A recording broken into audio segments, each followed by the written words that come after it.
ইরানের রাজনীতিতে এমন একজন মানুষ আছেন যিনি ৪ দশকেরও বেশি সময় ধরে দেশের সর্বোচ্চ ক্ষমতায় আছেন। তিনি শুধু একজন ধর্মীয় নেতা নন, তিনি সেনাবাহিনী, বিচার ব্যবস্থা, পররাষ্ট্রনীতি সব কিছুর চূড়ান্ত সিদ্ধান্তদাতা। আজ জানব শৈশব কেমন ছিল, কিভাবে রাজনীতিতে এলেন এবং কিভাবে হলেন ইরানের সর্বোচ্চ নেতা। তিনি হলেন আলী খামেনি। ১৯৩৯ সালে ইরানের পবিত্র শহর মাশহাদে জন্মগ্রহণ করেন আলী খামেনি। তিনি একটি ধর্মীয় পরিবারে বড় হন। তার বাবা ছিলেন একজন সম্মানিত শিয়া আলেম। ছোটবেলা থেকেই তিনি কুরআন, আরবি ভাষা এবং ইসলামী শিক্ষায় গভীর মনোযোগ দেন। তার পরিবার আর্থিকভাবে খুব সচ্ছল ছিল না। সাধারণ জীবনযাপনই ছিল তাদের বাস্তবতা। এই সাধারণ জীবন থেকেই শুরু হয় এক অসাধারণ রাজনৈতিক যাত্রা। খামেনি উচ্চতর ধর্মীয় শিক্ষার জন্য যান কোম শহরে, যা শিয়া ইসলামের অন্যতম প্রধান শিক্ষাকেন্দ্র।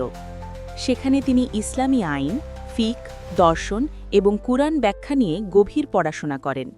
এই সময়েই তিনি পরিচিত হন এক প্রভাবশালী ধর্মীয় নেতার সঙ্গে, রুহুল্লাহ খোমেনি। খোমেনির বিপ্লবী চিন্তাধারা তরুণ খামেনির ওপর গভীর প্রভাব ফেলে। ধর্ম শুধু মসজিদে সীমাবদ্ধ থাকবে না, রাষ্ট্র পরিচালনাতেও ভূমিকা রাখবে, এই ধারণা তিনি এখান থেকেই গ্রহণ করেন। তখন ইরানে শাসন করছিলেন শাহ মোহাম্মদ রেজা পাহলভি। পশ্চিমাপন্থী নীতির কারণে অনেক ধর্মীয় নেতা ও সাধারণ মানুষ অসন্তুষ্ট ছিলেন। খামেনি সক্রিয়ভাবে আন্দোলনে অংশ নেন। ফলাফল, তাকে একাধিকবার গ্রেপ্তার করা হয়, কারাগারে পাঠানো হয়, নির্যাতনের শিকারও হন, কিন্তু তিনি থামেননি।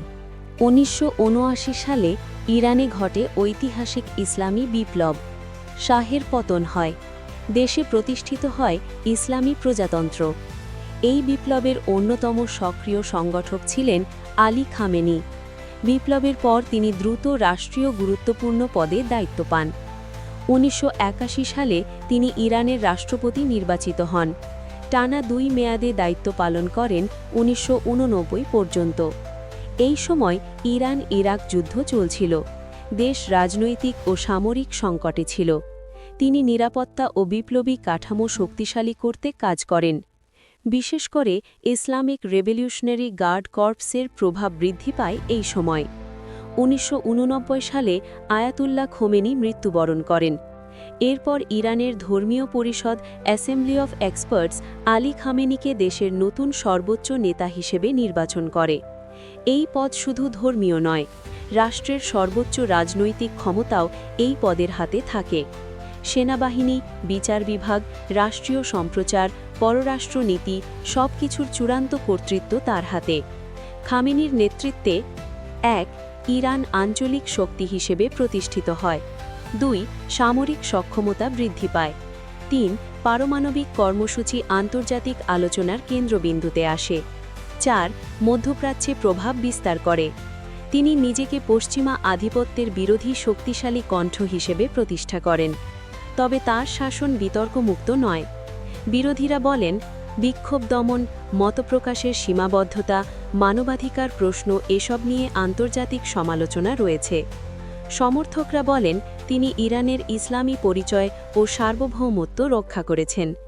একজন সাধারণ ধর্মীয় ছাত্র থেকে শুরু করে ইরানের সর্বোচ্চ নেতা, আলী খামেনির জীবন আধুনিক মধ্যপ্রাচ্যের রাজনীতির এক গুরুত্বপূর্ণ অধ্যায়। ইতিহাস তাকে কিভাবে মূল্যায়ন করবে তা নির্ধারণ করবে সময়।